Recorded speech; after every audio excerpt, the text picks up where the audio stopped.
ശ്രീവിദ്യ മുല്ലച്ചേരിയും രാഹുൽ രാമചന്ദ്രനും വിവാഹിതരായിട്ട് 8 മാസമായിരിക്കുകയാണ്.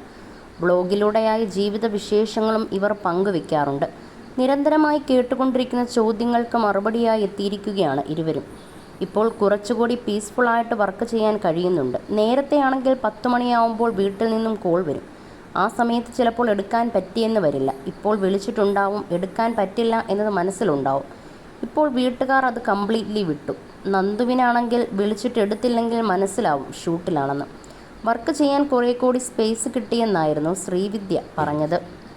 എനിക്ക് കുറച്ചുകൂടി ബാധ്യത കൂടി, ചിന്തിച്ച് കാര്യങ്ങൾ തീരുമാനിക്കാൻ തുടങ്ങി. കുറേ കൂടി ഉത്തരവാദിത്തമുള്ള ആളായി മാറി. ലൈഫിലേക്ക് കുറേ ആളുകൾ കൂടി വന്നു. കുടുംബനാഥനായി മാറി. അതാണ് യഥാർത്ഥത്തിൽ വന്ന മാറ്റം. ചിന്നു എന്നത് വലിയ മാറ്റമായിട്ടില്ല. 8 വർഷം പ്രണയിച്ചതല്ലേ. ഈ ഒരു ലൈഫ് നന്നായി എൻജോയ് ചെയ്ത് തുടങ്ങി. എനിക്ക് വേണ്ടി ഒരാളുണ്ട്. ഇത്രയും നാളും അമ്മയും അച്ഛനും നോക്കിയതുപോലെയല്ല, മൂന്നാമതൊരാളെ കൂടി നോക്കാനുണ്ട്. അത് മനോഹരമാണെന്നായിരുന്നു രാഹുലിൻ്റെ റിപ്ലൈ.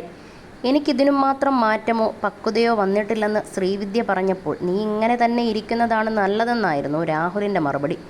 ബേബി പ്ലാനിങ്ങിനെക്കുറിച്ച് വീട്ടുകാരോ ഫ്രണ്ട്സോ അധികം ചോദിച്ചിട്ടില്ല. നാട്ടുകാരാണ് ചോദിക്കുന്നത്. എന്തെങ്കിലും ആയാൽ അറിയിക്കാമെന്ന് ഞാൻ പറഞ്ഞിരുന്നു. പ്രേമിക്കുന്ന സമയത്ത് എന്നാണ് എൻഗേജ്മെൻ്റ് എന്ന് ചോദിക്കുന്നു.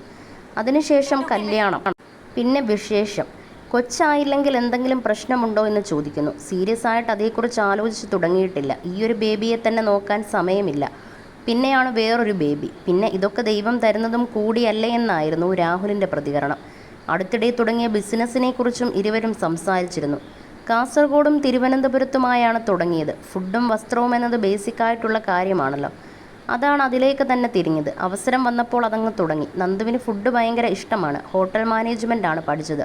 ഹോട്ടൽ തുടങ്ങണമെന്ന് നേരത്തെയുണ്ടായിരുന്നു. എനിക്ക് ഡ്രസ്സുകൾ ഭയങ്കര ക്രൈസാണ്. അങ്ങനെയാണ് ഇങ്ങനെ എത്തുന്നത്. അതിൽ നിരാശയൊന്നുമില്ല. പെട്ടെന്നെടുത്ത തീരുമാനമാണെങ്കിലും സക്സസ് ആയി പോകുന്നു എന്ന് ശ്രീവിദ്യയും പറഞ്ഞു.